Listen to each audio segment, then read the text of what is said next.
გახსოვდეთ, რომ ჩვენი ძალა სარწმუნოებაშია და საქართველოს სიყვარულშია.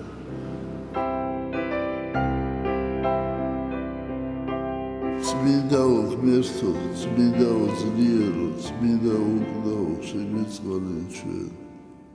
ყოვლა წმინდაო სამებაო, ერთ არსებაო, ღმერთო ჩვენო, სასოებით გევედრებით, გადააფარე შენი კალთა ჩვენ სამშობლოს, ყოველ ჩვენთაგანს, ეს სულოვნებით გაგვაერთიანე და იქცენ საქართველო ხილული და უხილავი წრებისაგან. ამინ. გევედრები შენ უფალო, მადლითა და წყალობითა შენითა, გადაარჩინე, დაიფარე და გამთლიანე ყოვლა წმინდა ღვთისმშობლის წილხედრი ჩვენი სამშობლო. დილამშვიდობისა ძვირფასო ტელემაყურებლებო, ერთსულოვნების დილის სპეციალური გამოშვებით ვიწყებთ დილას.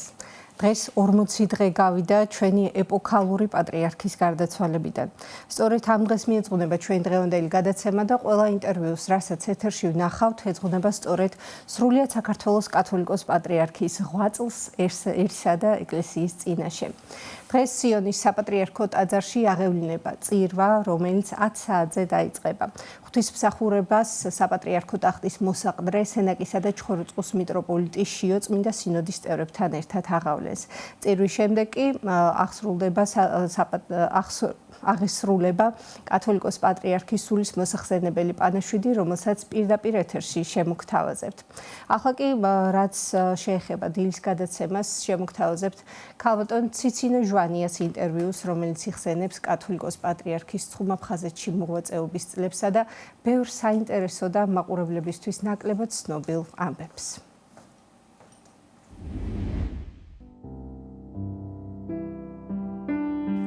მე გახლავართ ციცინო ჟვანია, დეკანოზ ლეონტი ჟვანიას შვილი. ჩემი ბავშვობა დაკავშირებულია სოხუმის საკათედრო ტაძართან და რა თქმა უნდა, უწმინდესთან და უნეტარესთან ილია მეორესთან. მინდა რომ საზოგადოებამ იცოდეს აფხაზეთის შესახებ, რა პირობებში უხდებოდა იქ მოღვაწეობა ჩვენს უწმინდესს.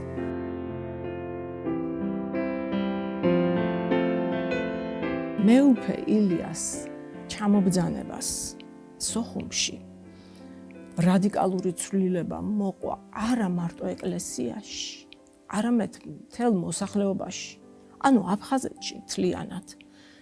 ქადაგების დროს, მაგალითად, ერთ-ერთი ქადაგება იყო ასეთი, რომ მან უთხრა ქართველებს, ქართველ მრევლს მიმართა, რომ თქვენ უნდა ეცადოთ, რომ შვილებს ქართული ლოცვები აკითხოთ, ქართული ლიტერატურა კი იქ იყო ქართული სკოლები, რა თქმა უნდა, და ქართულად მეტყველებდნენ ყველანი, მაგრამ ამას დიდ მნიშვნელობას აძლევდა და ხაზგასმით ეუბნებოდა, რომ თქვენ ეკლესიაში უნდა იაროთ, უნდა ილოცოთ, ჩვენ ვეცდებით, რომ თქვენ ქართულად მოგაწოდოთ ეს ყველაფერი და წარმოიდგინეთ თქვენ ამ აფხაზეთში ეს სოხუმის საკათედრო ტაძარი იყო როგორც სინათლე, როგორც ქართული შუქურა იმ დროისთვის. იმდენად შეიცვალა ეს ყველაფერი და ეს მდგომარეობა, რომ აი ამაში უწმინდესის იმხელა დამსახურება, აი ქართული, სულ ეს ეკერა პირზე. თქვენ წარმოიდგინეთ, რომ წამოწია აი ყველაფრიდან წამოწია, როგორც საერო ცხოვრებაში, ისე სასულიერო ცხოვრებაში სიტყვა ქართული. 1967 წელს კათოლიკოს პატრიარქმა ეფრემმა ერთ-ერთ საკვირაო წირვაზე სოხუმის საკათედრო ტაძარში გამოუცხადა მრევლს, რომ ვენო აქო ეპარქიის მმართველათო გიტოვებთო ეპისკოპოს ილიასო. ეს იყო ჩემი პირველი დანახვა, ასე ვთქვათ, უწმინდესის. მეორე დღეს ახლოს ცხოვრობდით სხვათა შორის ჩვენ საკათედრო ტაძართან. მაშინდელ ლესელიძის ქუჩაზე მდებარეობდა სოხუმის საკათედრო ტაძარი ღვთისმშობლის ხარების სახელობის. მეორე დღეს გადავწყვიტე, რომ მივსულიყავი ტაძარში. უბრალოდ მაინტერესებდა ახალი მღვდელმთავარი და ეს ჩემი ბავშვური ცნობის მოყვარეობა იყო რა. შევედი ტაძარში და ვხედავ, რომ მეუფე ილია ათვალიერებს ხატებს. გადაადგილდება ყოველ ხატთან, გამოისახავს პირჯვარს და ძალიან დაკვირვებით უყურებს. მე ჩუმად დავყვები უკან, 6 წლის ვარ. მოიხედა დამინახა. რუსულად მკითხა, რა გქვიაო. ციცინო მქვია მეთქი ვუთხარი, რომ გაიგონა ეს სახელი, ეგრევე ქართველი ხარ და სახე გაუბრწყინდა. დიახ, ქართველი ვარ მეთქი, უკვე ქართულად გუპასუხე მეც და გაუხარდა ძალიან და მკითხა, რომ მარტო რატო ვიყავი, მშობლები სად არიან და მეთქი მე ახლოს ცხოვრობთ და ასე დავდივარ მეთქი ტაძარში. მომკიდა ხელი და წამიყვანა საეპარქიო სახლში. ძალიან გახარებული იყო, მიკრავდა გულში. მეც რაღაცნაირად ესეთი აჟიტირებული ვიყავი. შემდეგ საჩუქრები მომცა, კამფეტებით ამივსოც ჯიბეები და ესე გამიშვა სახლში. თან მითხრა, რომ საეპარქიო კარებიო შენთვისო ღიაო ყოველთვისო და როცა გინდაო, მაშინ მოდიო. ჩემ სიხარულს საზღვარი არ ქონდა რა და შემდეგ ნელ-ნელა ჯერ დედა გავაცანი. მითხრა, რომ გამაცანიო შენი მშობლებიო. მამა ცოტა მოგვიანებით და მეც როგორც თვითონ მაგურთხა, ისე წირვის შემდეგ შევაღებდი კარებს ამ საეპარქიო სახლში და შევდიოდი სრულიად თავისუფლად. იქ ბევრი არავინ არც იყო. უწმინდესი დიდი სიხარულით მიღებდა და ამის შემდეგ ნელ-ნელა დაიწყო უწმინდესის ძალიან, ასე ვთქვათ, მძიმე და ნაყოფიერი მოღვაწეობა აფხაზეთში. მე როგორც გითხარით, ეკლესიაში ძალიან ხშირად სადაგდღეებშიც მივდიოდი და ჩემი თვალით ვხედავდი უწმინდესმა ნარგავები მოატანინა ვაზის. თავისი ხელით ჩარგო, არც არავინ იყო რომ დახმარებოდა რა, არც ეუბნებოდა თავიდან არავის არაფერს და თავისი ხელით აკეთებდა ამ ყველაფერს. შრომობდა, ფიზიკურად შრომობდა. წირვებს ატარებდა, ცდილობდა რომ ტაძრის დღესასწაულის მიხედვით, მაგალითად გიორგობას აუცილებლად ილორში მიბრძანდებოდა. მის გვერდით იყო მისი ძმა. მე ვიქტორ აბიძას ვეძახდი. და ძღოლათაც ის იყო და სულ მის გვერდით იყო არ ტოვებდა ფაქტიურად და საოცრება იყო რა ეს ყველაფერი რომ წავიდოდნენ ილორში, წავიდოდნენ ლიხნში, მარიამობას ლიხნში, ეს უძველესი ტაძარი არის მე-11 საუკუნის და იქ ჩემ ბავშვობაში ფრესკებიც კი იყო შემორჩენილი ქართული. აი ილორში მაგ პერიოდში წინამძღვარი იყო ქართველი. მამა დავით ფიფია. და სხვათა შორის მე ილორში ვარ მონათლული და მამა დავით ფიფია მომნათლა მაშინ ილორში. ეს ქართული გუნდის ჩამოყალიბება რომ გადაწყვიტა უწმინდესმა, ქართველები ხომ ბევრნი არ იყვნენ, ეს სვანი დედა და მე საკმაოდ კარგი სმენა მქონდა მაშინ და დავდექით და მცირე კვერექსები დაიწყო ქართულად და გალობდით უფალო შეგვიწყალეს მხოლოდ მცირე კვერექსების შემდეგ.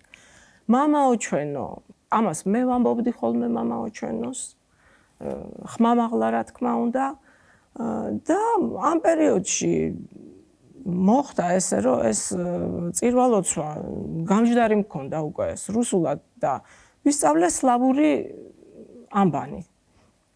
და იქ იყვნენ მონოზვნების ქემოსნები, დედა სერაფიმა და ხერუვიმა. და მათ უწმინდეს კითხეს რომ ხომ არ დავაყენოთო მკითხველათო და მაგალითად 6 ფსალმუნი წაიკითხოს ტაძარშიო. ამ დროს ვარ 8 წლის. უწმინდეს გაუხარდა, რატომაც არაო, წააკითხეთო, რა თქმა უნდა რუსულად უნდა წამეკითხა და დამაყენეს წავიკითხე. უწმინდეს ძალიან გაუხარდა და ესეთი რაღაცა მითხრა, რომ შენო ისეთი ყოჩაღი ხარო, რომ ხუცურსაც ისწავლიო. ეს რა ჰქონდა, იცით, რომ ეს ქართული, აი ძალიან გამახვილებული ჰქონდა ყურადღება ამ ყველაფერზე და მე ჩავუჯექი მართლაც და ვისწავლე ეს ხუცური. შემდეგ გავკადნიერდი ერთ მშვენიერ დღეს და ღვთისმშობელო ქალწულო დავწერე ფურცელზე, ხუცურად. და მივიტანე მეუფე ილიასთან და ვთხოვე რომ მეთქი ეს კათოლიკოს პატრიარქ ეფრემს წაუღეთ მეთქი რა, მინდოდა რომ ამბიცია მქონდა, ხა მინდოდა რომ მასაც ცოდნოდა რომ მე ხუცურად ვკითხულობ და წერად შემიძლია. გაეხარდა უწმინდეს და რატომაც არაო. თბილისიდან რომ ჩამოვიდა, ჩამომიტანა წერილი, პასუხი კათოლიკოს პატრიარქი ეფრემისგან. სატიტულო ფურცელზე ბეჭდით ხელმოწერილი მლოცავდა დიდ წარმატებებს, დიდხან სიცოცხლეს მისურვებდა და უწმიდესმა მაშინ ამაზე ეღიმებოდა და ესეთი რაღაცაც კითხვა, რომ წარმოიდგინეთო, რომ ამათი პოსტალიონიც გავხდიო. ძალიან უბრალო, ძალიან უშუალო. თქვენ წარმოიდგინეთ, რომ როცა სადმე წავიდოდა საზღვარგარეთ, ჩემთვის აი ბავშვური საჩუქრები ჩამოჰქონდა. ერთხელ ჩამომიტანა მარაო, ძალიან პატარა. აი ამ ხელა არის. 68 წელს მამა გავაცანი, უწმინდეს იქამდე არ იცნობდა და მამა ბენზინ გასამართ სადგურში მუშაობდა, მაშინ ორი გასამართ სადგური იყო, ერთი ეშერაში და ერთი გულირიფშის რაიონში. და რომ გავაცანი უწმინდესმა სთხოვა რომ იქნებიაროთ ხოლმეო ჩვენთანო. მამამ დაიწყო სიარული ტაძარში და ცოტა ხანში უკვე სტიქაროსნად აკურთხა. 2 წელიწადი მამა სტიქაროსანი იყო.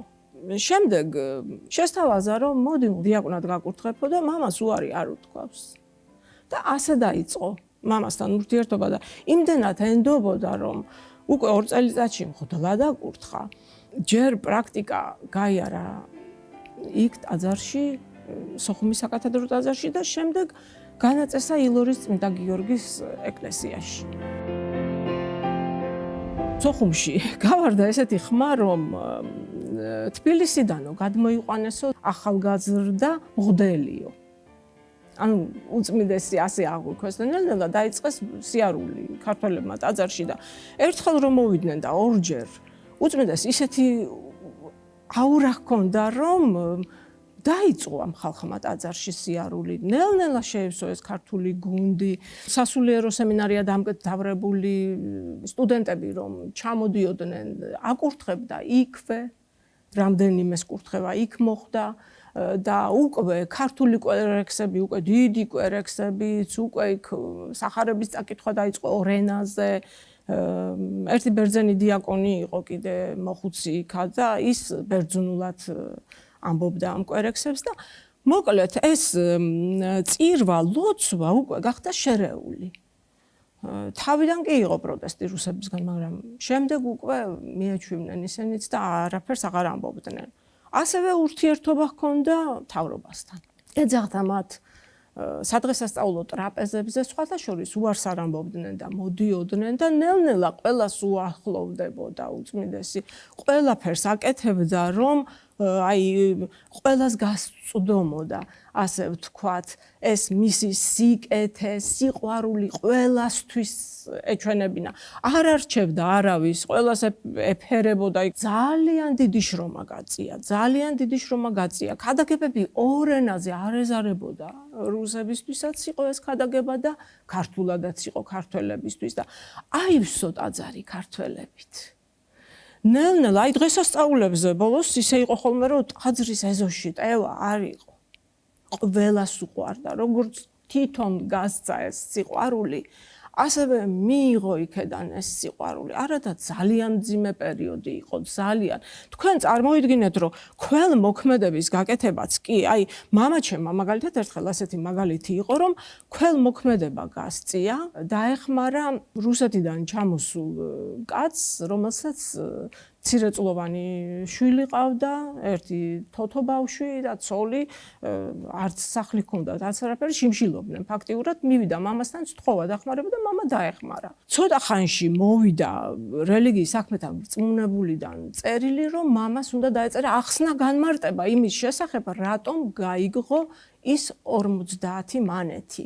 წერს მამა ამ ახსნა განმარტებაში, რომ იესო ქრისტეს სახელზეო მივეცი 50 მანეთიო. აი პირდაპირ ახსნა განმარტებას წერს მამა. აი წარმოიდგინეთ, ესეთი ფურცელია, პასუხს წერს იმის შესახებ, რატომ გაიღო მოწყალება. აი ასეთი დრო იყო. იყო წესდებები, რომელ წესდებებშიც ეწერა როგორ უნდა მოქცეულიყვნენ მღვდლები, მრევლი, რომ აუცილებელი იყო ოცეული ყოფილიყო და აქ გამოყოფილი არ იყო ეკლესია. ეს ეხებოდა ყველა კონფესიას და ერთიანობაში ჰქონდათ ეს ყველაფერი გათვლილი, რისი უფლება ჰქონდათ, რისი უფლება არ ჰქონდათ. ჩემთვის ალბათ ყველაზე მნიშვნელოვანი საბუთი არის ეს, როცა მამა აკურთხა დიაკვნად. ეს დაუვიწყარი რაღაც იყო რა, ბავშვისთვის. წარმოიდგინეთ, 70 წელია, მე ვარ 9 წლის და ვუყურებ მამას კურთხევას დიაკვნად რა. ძალიან მნიშვნელოვანი იყო ეს ჩემთვის. საკათედრო ტაძარში, სოხუმის საკათედრო ტაძარში გაევლო მღვდელმსახურების პრაქტიკა. მამა ძალიან ადვილად შეისწავლა სხვათა შორის ეს მოკლედ წირვის მსვლელობა, ლოცვის მსვლელობა. იმ პერიოდში ესეთი რაღაც ხდებოდა სოხუმის საკათედრო ტაძარში და ყველა ტაძარში რუსულად მიდიოდა წირვა ლოცვა და რამდენიმე კვერექსი ითქმებოდა ბერძნულად, იმიტომ რომ მრევლი იყო რუსი ძირითადად ეროვნების, ბერძნები იყვნენ და რამდენიმე ქართველი ალბათ ესე თითზე ჩამოსათვლელი, მაგალითად მახსოვს 2 და სვანები იყვნენ ისინი, დედა და მე. ასევე მინდა გაჩვენოთ მეორე მნიშვნელოვანი დოკუმენტი, ეს არის დათარიღებული 17 დეკემბრით 73 წლის, ნომერი ბრძანების არის 32 და უწმინდესი თავისი ხელით წერს ცხუმ-აფხაზეთის ეპარქიის მოძღვართა მოძღვრად თანახმად სამღვდელოების სურვილისა ვნიშნავ ილორის წმინდა გიორგის მღვდელს ლეონტი ანტონისძე ჟვანიას და აწერს ილია მიტროპოლიტი ცხუმ-აფხაზეთისა და ბეჭეთი.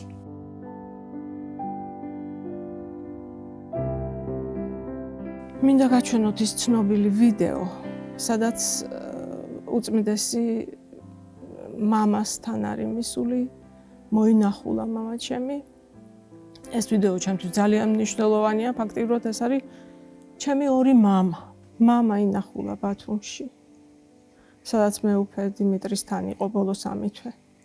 ძიმედ იყო, უკვე ვეღარ მეტყველებდა, წოლი არ მდგომარეობაში.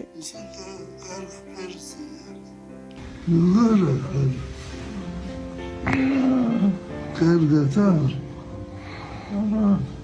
მისანი პატრიარქია იცნო, ნამდვილად იცნო. იყო 99 წლის, 90-ის უნდა გამხდარიყო აგვისტოში, მაგრამ მაისში გარდაიცვალა. მალევე სხვათა შორის. ახედა. მე ვამბობდი კიდევაც, რომ მეთქი უწმინდესმა სანამ არ ინახულა, ბოლოს ძალიან წვალობდა მამა. და ეს დამშვიდობება იყო ჩემთვის, შინაგანად ვამბობდი, რომ აწგან უსვენე მონაშენი მეუფეო განუტევე მონაშენი მეუფეო მშვიდობით. სანამ ის თავისი პატრიარქი არ ნახა, თითქოს ჩემთვის ასე ვფიქრობდი, სანამ მას არ დაემშვიდობა, ის იყო, ელოდა დიახ. ეკლესიაში ხანგრძლივი და ნაყოფიერი მოღვაწეობისათვის დეკანოზი ლეონტი ჟვანია დაჯილდოვდეს საქართველოს ეკლესიის უმაღლესი ჯილდოთი წმინდა ნინოს ოქროს ორდენით. ილია მეორე სრულიად საქართველოს კათოლიკოს პატრიარქი 24 თებერვალი 2013 წელი. აქსიოს.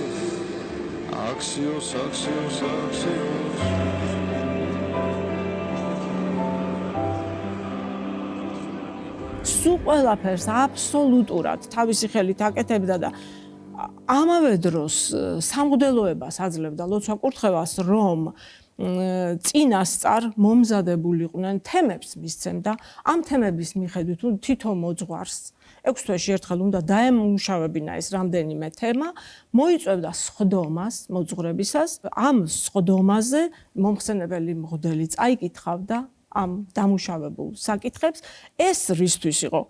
იმ ქადაგებებისთვის, რომლებსაც ესენი წარმოსთქვამდნენ თავთავის ტაძრებში, რომ ეს ყველაფერი ყოფილიყო კანონიკურად სწორად გამართული, რომ ხალხი არ დაბნეულიყო, რომ ყველა მღვდელს ეკადაგა ის სწორი კანონიკური ქადაგებებით.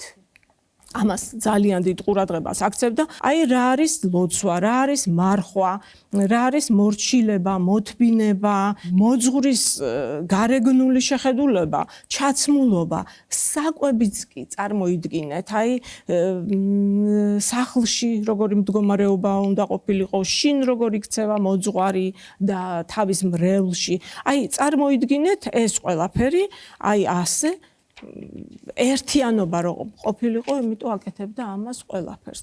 ან მოძღვრებს როგორ ექცეოდა. ეს იყო ერთ მუშტად შეკრული ეს ყველაფერი რა. სახელმწიფოც რომ ხედავდა ამ ყველაფერს, უკვე წინააღმდეგობაში ვეღარ მოდიოდა და ძალიან ბევრის, ასე ვთქვათ, დათმობებზე მიდიოდნენ რა. შეუვალობაზე მოგახსენებთ ზუსტად რომ არ თმობდა არაფერს, მაგრამ ამას იმხელა სიყვარულით მიაწვდი და თუნდაც იმ მთავრობის წარმომადგენლებს, რომ ისინი უარს ვეღარ ამბობდნენ. თან იმ პერიოდში ქართველებიც იყვნენ იქ დანიშნულები უკვე და ესე იგი ერთი შემთხვევა იყო ესეთი მამა ნიკოლოზი მაღალდაძე ღრმა მოხუცებულობაში უკვე სახარებას ვეღარ იჭერდა ხელში, მაგრამ მაინც წირავდა. საოცარი ადამიანი იყო და სოხუმის საკათედრო ტაძარში მარჯვენა მხარეს იყო ძალიან დიდი წმინდა ნიკოლოზის ხატი. წარმოიდგინეთ რომ გარდაიცვალა მამა ნიკოლოზი, უწმინდესმა იმდენი იარა, შეძრა მთელი მთავრობა და გამოითხოვა ნებართვა რომ ზუსტად ეზოში იმ ხატის კედლის უკანა მხარეს დაეკრძალა მამა ნიკოლოზი. აი ყველაფერი გააკეთა ამისთვის, არ შეეშვა, რამდენიმე დღე იარა, სანამ არ მოიპოვა ეს ნებართვა. არავინ არ იყო მაშინ ტაძარში დასაფლავებული და ეს საფლავიც ისე საოცრად გააკეთებინა. აი არ ვიცი რა, უკვე გუნდი იყო ქართული და თურმე მამა ნიკოლოზს უთხოვია, რომ ჩემი დასაფლავების დროს გუნდმა შენ ხარ ვენახი იგალობოსა. შეუსრულა ეს ამბავიც, ეს თხოვნა, როცა მისი ჩასასვენებელი ჩაასვენეს საფლავში, ქართული გუნდი გალობდა შენ ხარ ვენახს. იმხელა მშვიდობა დაამყარა ხელისუფლებასა და ეკლესიას შორის მან მაშინ იქ, რომ ეს წარმოუდგენელი რაღაცა იყო რა. მართლა წარმოუდგენელი არა და ახალი ჩამობზანებული როცა იყო, აი ამას ვიტყვი უბრალოდ როგორც მაგალითს, ისე ექცეოდნენ მაშინდელი ხელისუფალნი მრევლს ტაძრისას, როგორც რაღაც ხელქვეითებს. ყველაფერი შეცვალა, აბსოლუტურად ყველაფერი შეცვალა. რომ უკვე თქვენ წარმოიდგინეთ, იყო შემთხვევები ბოლოს, რომ უწმინდეს ეკითხებოდნენ, რომ რა შეგვიძლია გავაკეთოთ თქვენთვის, ხო არაფერში დაგეხმაროთ. კაცთ მოყვარეს, საოცარი, აი მე არ ვიცი, სიტყვები არ მეყოფა, ალბათ და სხვათა შორის იმხელა რაღაცა გაიარა მაშინ უწმინდესმა მანდ აი რაღაც ძირითად საკითხებში, რომ შემდეგ პატრიარქი როცა გახდა, ეს ყველაფერი აქ უფრო ფართო მასშტაბით გაიშალა. ის რაც ყველამ ვიცით უკვე და ზედმეტად რო არ ვილაპარაკოთ მაგ თემებზე, ხო? აი ეს იყო დიდი საფუძველი, ასე ვთქვათ, ეს სოხუმის წუმაფხაზეთის ეპარქია.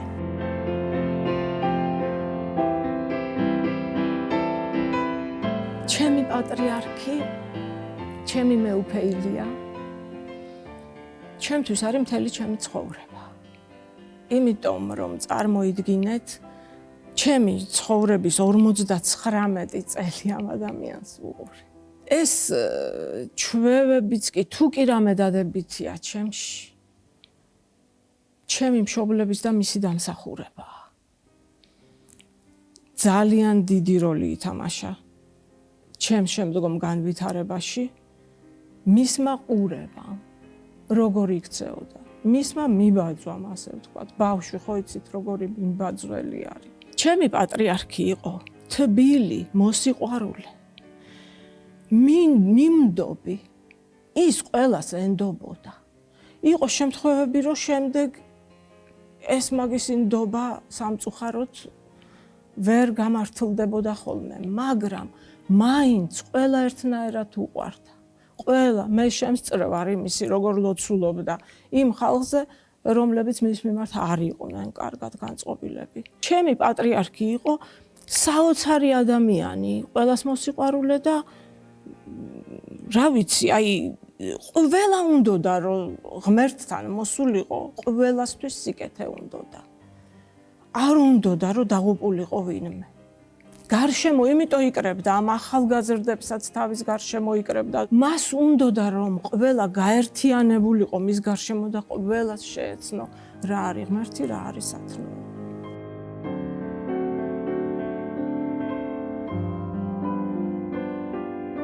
ის ხალხის ნაკადი, რომელიც დავინახე და მეც დავდიოდი მთელი ის დღეები ვიდექი იმ ხალხში.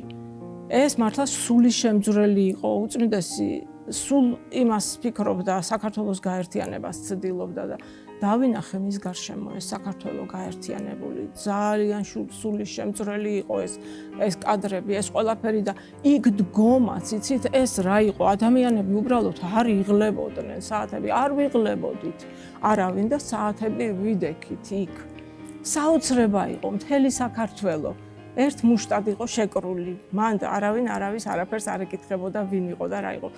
აი მთელი საქართველო ვამბობ, ეროვნებები აქ არა, აი მთელი საქართველო.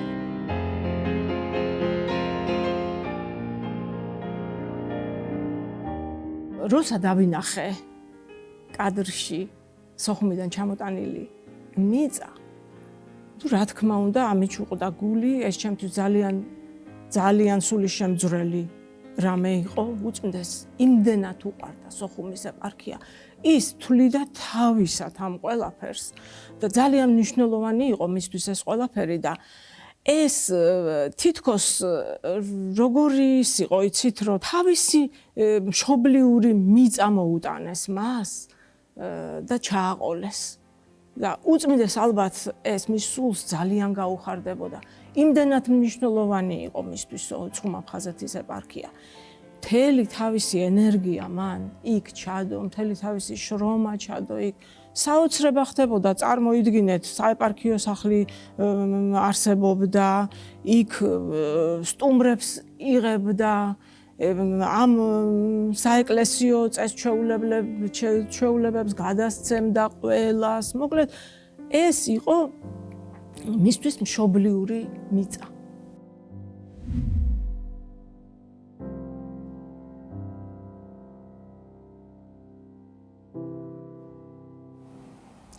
თქვენ ახლა მოისმინეთ ქალბატონ ციცინო ჟვანიას ინტერვიუ. ქალბატონ ციცინომ გაიხსენა კათოლიკოს პატრიარქის ცხუმაფხაზეთში მოღვაწეობის წლები, საინტერესო ისტორიები და ის ამბები, რომლებიც მაყურებლისთვის ნაკლებად ცნობილია. დიდი მადლობა ქალბატონ ციცინოს ამისათვის.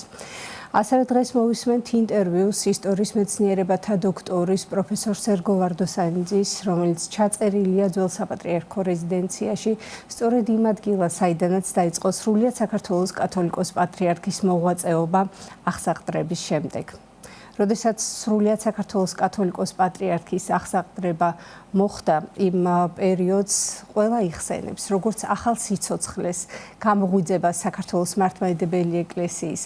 ახალმა სიო დაუბერა, ასე იხსენებენ ის ადამიანები პირველ წლებს, როდესაც საქართველოს ეკლესიის მწყემსთავარმა სიონის ტაძარში უამრავი ახალგაზრდა შემოიკრიბა. შემოგთავაზებთ ინტერვიუ საუჭალის წმინდა იოანე ნათლისმცემლის სახელობის დედათა მონასტრის სახელობის იღუმენ ელისე სიხარულიძის, რომელიც გახლდათ კათოლიკოს პატრიარქის ერთ-ერთი პირველი სტიქაროსანი. ახლა მოვისმინოთ ლოცვა 9 საათზე და შემდგომ დაბრუნდებით პირდაპირ ეთერში. Ide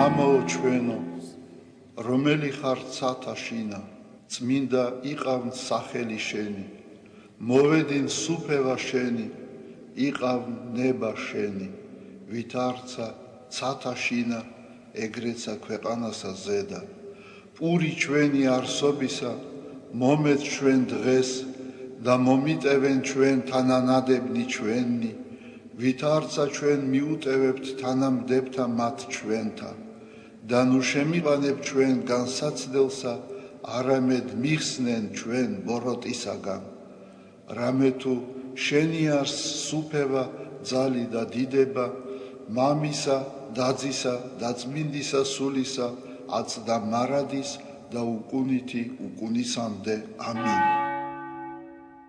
მიწყალემე ღმერთო, დიდითა წყალობითა შენითა და მრავლითა მოწყალებითა შენითა ახოცე უჯულოებაი ჩემი. უფროს განბანემე უჯულოებისა ჩემისაგან და ცოდვათა ჩემთაგან გამწმინდე მე. რამე თუ უჯულოებაი ჩემი მეუწყი და ცოდვაი ჩემი წინაშე ჩემსა არს მარადის. შენ მხოლოსა შეგწოდე და ბოროტი შენ წინაშე ვყავ, რათა განმართლე სიტყვათაგან შენთა და ზლოს ჯასა შენსა. რამე თუ ესერა უჯულოებათა შინა მიუდგა და ცოდვათა შინა მშამე დედამან ჩემა. რამე თუ ესერა ჭეშმარიტება შეიყვარე, უჩინონი და დაფარონი სიბნისა შენისანი გამომიცხადენ მე. მას ხორომე უსუბითა და განწმინდე მე. განბანომე და უფროს თოვლისაგან სპეტაკნე, მას მინომე გალობაი და სიხარული და იხარებნე ძვალნი დამდაბლებულნი. გარე მიაქციე პირი შენი ცოდვათა ჩემთაგან და ყოველი უჯულოებაი ჩემნი ახოცე. გული წმინდა დაბადე ჩემთანა ღმერთო და სული წრფელი განმიახლე გვამსა ჩემსა. ნუ განმაგდებ მე პირისა შენისაგან და სულსა წმინდასა შენსა ნუ მიმიღებ ჩემგან. მომეცმე სიხარული მაცხოვარებისა შენისა და სულითა მთავრობისათა დამამტკიცე მე. ვასწავლე უჯულოთა გზანი შენი და უღმრთონი შენ და მოიქცენ. მიხსენ მე სიცხთაგან ღმერთო, ღმერთო ცხოვრებისა ჩემისაო. იხარებდეს ენა ჩემი სიმართლესა შენსა, უფალო, ბაგენი ჩემნი აღახვენ და პირი ჩემი უთხრობდეს ქებულებასა შენსა. რამე თუ უკეთუმცა გენება, მსხვერპლი შემცა მეწირა, არამედ საკვერთხი არ აქთნდეს. მსხვერპლი ღმრთისა არს, სული შემოსრული, გული შემოსრული და დამდაბლებული ღმერთმან არა შეურაცხყოს. კეთილი უყვა უფალო ნებითა შენითა სიონსა და აღეშენენ ზღუდენი იერუსალიმისანი, მაშინ გთნდეს მსხვერპლი სიმართლისა შესაწირავი და ყოვლად დასაწველი, მაშინ შესწირნენ საკურთხეველსა შენსა ზედა ზვარაკნი.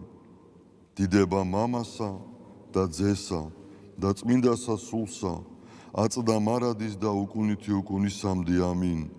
ალილუია, ალილუია, ალილუია, დიდება შენ და ღმერთო. ალილუია, ალილუია, ალილუია, დიდება შენ და ღმერთო. ალილუია, ალილუია, ალილუია, დიდება შენ და ღმერთო ჩვენო, დიდება შენ და.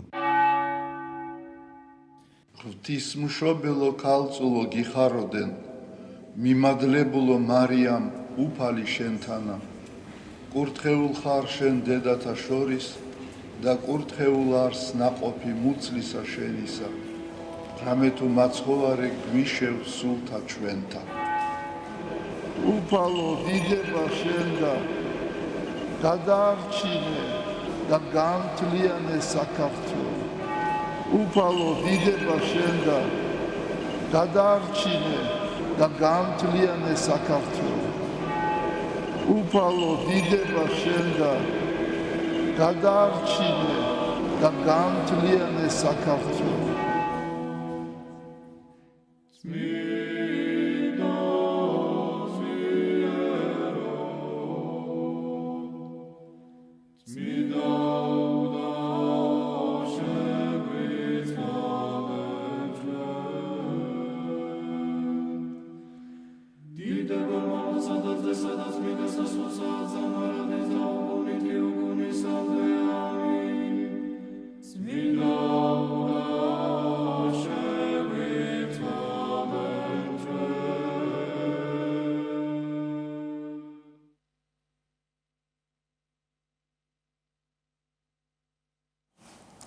Დავბრუნდით პირდაპირ ეთერში, ახლა მოვისმინოთ ინტერვიუ ისტორიის მეცნიერებათა დოქტორის პროფესორ სერგო ვარდოსაინძის, რომელიც ჩაწერილია ძველ საპატრიარქო რეზიდენციაში, სწორედ იმ ადგილას, საიდანაც დაიწყო სრულიად საქართველოს კათოლიკოს პატრიარქის მოღვაწეობა აღსაყდრების შემდეგ. ბატონ სერგო, მოგესალმებით. ძალიან დიდ მადლობას მოგახსენებთ ინტერვიუში მონაწილეობისთვის. მოხარულები ვართ, რომ გვაქვს შესაძლებლობა ეს ინტერვიუ ჩავწეროთ ამ ისტორიულ შენობაში.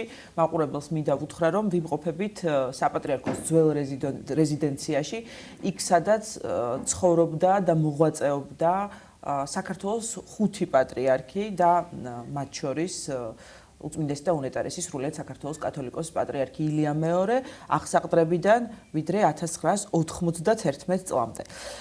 ბატონ სერგო, ჩვენ ამ რეზიდენციის ისტორია სხვა გადაცემებშიც მოყოლილი გვაქვს, თქვენ გაქვთ მოყოლილი ნაამბობი, მაგრამ კიდევ ერთხელ მინდა რომ გთხოვოთ მცირე ისტორიული რაკურსი ამ რეზიდენციასთან დაკავშირებით, ამ ისტორიულ ოთახთან დაკავშირებით, სადაც ახლა ჩვენ ვიმყოფებით, ეს არის პატრიარქის სამუშაო ოთახი და როგორც ვიცით, ეს მაგიდა სამუშაო მაგიდა როგორც იყო პატრიარქის აქ მოღვაწეობისა და მუშაობის ცხოვრების პერიოდში ზუსტად ისევეა შემორჩენილი და აი რომ გითხრათ რამდენიმე სიტყვა ამ შენობის შესახებ და ამ ოთახის შესახებ, სადაც თქვენ სხვათა შორის პატრიარქმა 1978 წელს მიგიღოთ.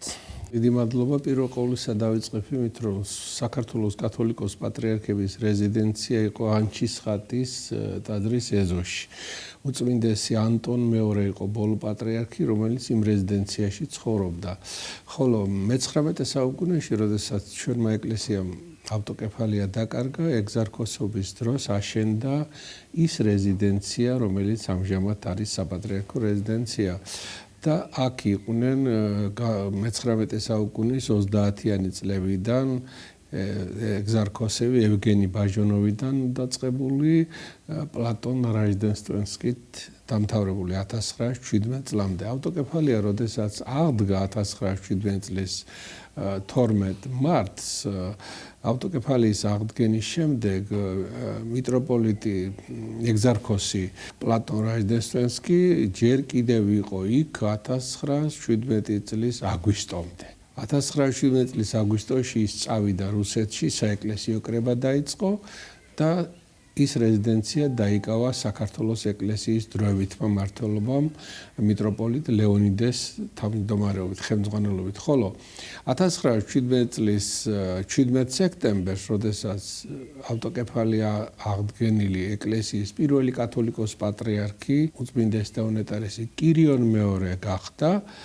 იმ რეზიდენციაში ცხოვრობდა კათოლიკოს პატრიარქი კირიონ მეორე, კათოლიკოს პატრიარქი ლეონიდე ოქროპირიძე და კათოლიკოს პატრიარქი ამბროსი ხელაია. ოღონდ 1923 წელს საკათალიკოსო სასახლე ჩამოერთვა საქართველოს ეკლესიას თავრობის მაშინდელი ათეისტური ხელისუფლების განკარგულებით და როდესაც ამბროსი ხელაია დააპატიმრეს და გამოვიდა საპატიმროდან, უკვე მას რეზიდენცია აღარ ჰქონდა და სიონის საკათედრო ტაძრის ეზოში, აი დღეს სადაც ბაღია ქვევით, იქ იყო ორსართულიანი პატარა შენობა და 3 ოთახი იყო მთელი საკათალიკოსო რეზიდენცია და ეს ძალიან აწუხებდა როგორც კათოლიკოს პატრიარქ ამბროსის, ასევე ქრისტეფორე მესამეს და განსაკუთრებით კათოლიკოს პატრიარქ კალისტრატეს ინცაძეს და მეორე მსოფლიო ომის დროს, როდესაც ერთგვარად შეიცვალა დამოკიდებულება, უფრო ლოიალური გახდა საბჭოთა ხელისუფლების დამოკიდებულება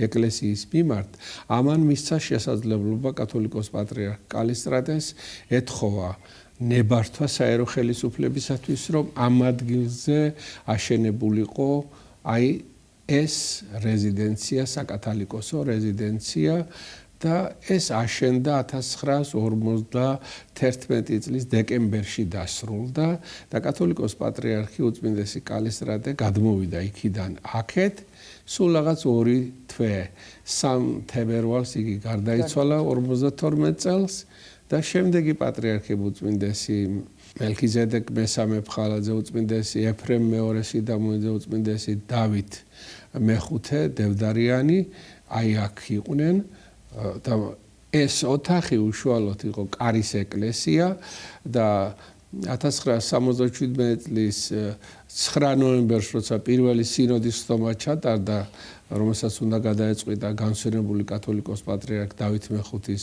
დაკრძალვის ორგანიზაციული საკითხები, ასევე გამოერჩია მოსაყდრე ამ შენობის პირველ სართულზე, აი მარჯვენა მხარეზე, ის იყო კათოლიკოს პატრიარქების სამუშაო კაბინეტი, იქ ჩატარდა ეს ხდომა, რომელმაც გამოირჩია მოსაყდრე ცხუმ-აფხაზეთის მიტროპოლიტი ილია და უკვე მოსაყდრე ილია 77 წლის 10 ნოემბრიდან ბრძანდებოდა აქ ჯერ როგორც მოსაყდრე, ხოლო 77 წლის 25 დეკემბრიდან როგორც კათოლიკოს პატრიარქი სამუშაო კაბინეტი ქვევით იყო, შემდგომ აქ 78 წლის მაისში ხანძარი მოხდა და შენობა აღსადგენი გახდა თავიდან და მაშინ მიიღო კათოლიკოს პატრიარქმა უწმინდესმა ილიამ გადაწყვეტილება, რომ აქ გაეკეთებინა პატრიარქის სამუშაო კაბინეტი, იმიტომ რომ ილიამ მეორე მისი უწმინდესობა ემზადებოდა ძალიან სერიოზული მუშაობისათვის და განსაკუთრებით მართლმადიდებელ ეკლესიებთან მჭიდრო კონტაქტისათვის მოიწვევდა მართლმადიდებელი ეკლესიის მეთაურებს და მას მისაღები დარბაზი არ ჰქონდა. როცა ჭირდებოდათ ხოლმე ჩვენ პატრიარქებს, აი მაგალითად არის სურათები შემორჩენილი დავით მეხუთის დროს, რომ ახლანდელი პრეზიდენტის სასახლე სადაც არის, იქ არსებობდა საზღვარგარეთთან მეგობრობისა და კულტურული ურთიერთობის საქართველოს საზოგადოება და იქ იღებდნენ ხოლმე უცხოელ სტუმრებს, საერო თუ სასულიერო პირებს და ეს ძალიან უხერხული სიტუაცია იყო და გადაწყდა, რომ ეს მისაღებად გაეკეთებინა აი პატრიარქის სამუშაო კაბინეტი და სტუმრების მისაღები დარბაზი. და 78 წლის ბოლოს დასრულდა ეს ამ რეზიდენციის რესტავრაცია. ეს რასაც ხედავთ ყველაფერი მაშინ დაეწყო აქ. პატრიარქმა მისცა ლოცვა-კურთხევა ალექსანდრე ბანძელაძეს, რომელმაც მოხატა ეს 78 წელს, იქ წარწერაც არის გაკეთებული, რომ მოიხატა. სხვათა შორის ეს მხატვარი ასევე არის დიდუბის ეკლესიის მომხატველი და იგივეა და აი სწორედ იქიდან მოყოლებული 1978 წლის ნოემბერ-დეკემბრიდან 1991 წლამდე კათოლიკოს პატრიარქი იღებდა სტუმრებს, ინტელიგენციის წარმომადგენლებს, სხვადასხვა ასე რომ ვთქვათ, რელიგიური კონფესიების წარმომადგენლებს ამ დარბაზში და ამის უამრავი მრავალი ისტორიული სტუმარი ახსოვს და მრავალი ისტორიული გადაწყვეტილება მათ შორის აქ მიიღო კათოლიკოს პატრიარქმა მსოფლიო პატრიარქი ყოლოდუწმინდესი დიმიტრიოსი, მსოფლიო საპატრიარქოს დელეგაციები, რომლებიც ავტოკეფალიის საკითხებთან დაკავშირებით ინტენსიურ მოლაპარაკებას აწარმოებდნენ ჩვენს ეკლესიასთან, ალექსანდრიისა და სრულიად აფრიკის პაპი და პატრიარქი ნიკოლოზ მე-6, რომელსაც განსაკუთრებით უყვარდა საქართველო,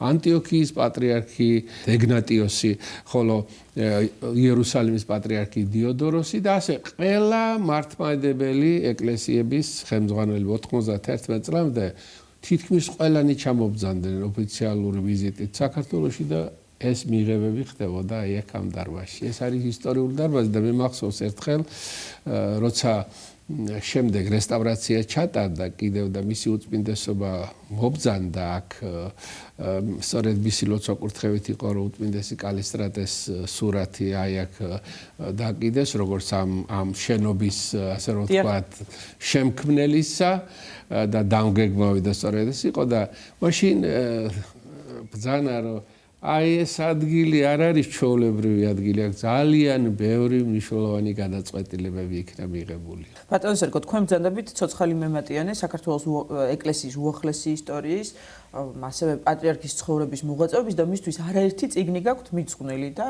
იცის საზოგადოებამ თქვენი ნაშრომების შესახებ. მე მინდა გკითხოთ, აი, ჯერ კიდევ მღვდელმთავრობის პერიოდში და ვიცით, რომ პატრიარქი მღვდელმთავრად 1973 წელს გამოირჩიეს და პატრიარქი ეფრემ მეორის კურთხევით გახდა ის ეპისკოპოსი, ხელდასხმით სიონის საკათედრო ტაძარში მოხდა მისი კურთხევა, ხომ ასე იყო? და აი მღვდელმთავრობის პერიოდში უწმინდესის მოღვაწეობა რითი იყო გამორჩეული? პირველ ყოვლისა დავიწყოთ იმით, რომ ის იყო ერთ-ერთი ყველაზე ახალგაზრდა მღვდელმთავარი 30 წლის ასაკში 1963 წლის 25 დეკემბერს მოხდა მისი ხელდასხმა სიონის საკათედრო ტაძარში. ახლა ყურადღება მივაქციოთ კიდევ ერთ მომენტს.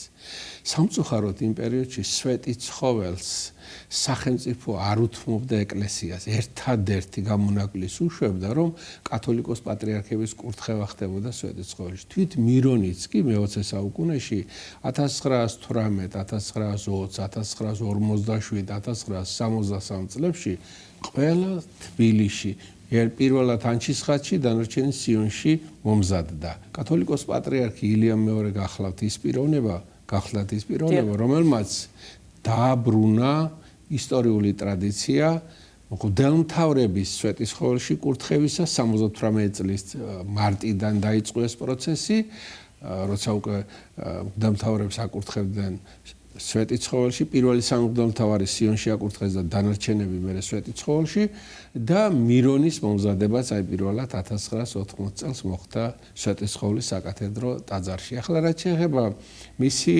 მღვდელმთავრად გამორჩევის შემდეგ რა მთავარი ამოცანები ჰქონდა გადასაწყვეტი.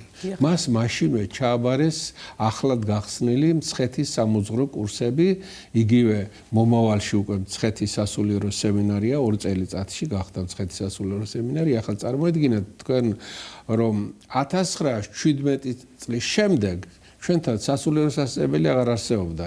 ის რუსული სასულიერო სასწავლებელი იყო სემინარია, რომელმაც 1917 წელს შეწყვიტა არსებობა და ამის შემდეგ ჩვენ აღარ გქონია და რამხელა საპასუხისმგებლო საქმე არის კომუნისტების, განსაკუთრებით ეს არის ხრუშჩოვის პერიოდი და ხრუშჩოვის დროს ისევ გაძლიერდა ანტირელიგიური პროპაგანდა და ზეწოლა ეკლესიაზე. ხრუშჩოვმა წინა ხელისუფლებას შეცდომად ჩაუთვალა ის, რომ ცოტა ლიბერალურები იყვნენ ეკლესიასთან მიმართებაში და გააძლიერა ანტირელიგიური ისტერია და ამ დროს გაიხსნა სამუძღვრო კურსები, რომელიც შემდეგ სემინარიად გადაიქცა. ეს ძალიან მნიშვნელოვანია. განათლებას ეს ერთი ძალიან მნიშვნელოვანი. მეორე, ასევე მნიშვნელოვანი, რაც გახლავთ, ეს იყო ის, რომ ჩვენი ეკლესია მიუხედავად იმისა, რომ 1917 წლიდან ჩვენ აღვიდგინეთ ავტოკეფალია ისტორიული, მას რუსეთის ეკლესიის მეტი არავინ არ აღიარებდა და ის აღიარებაც 53 წელს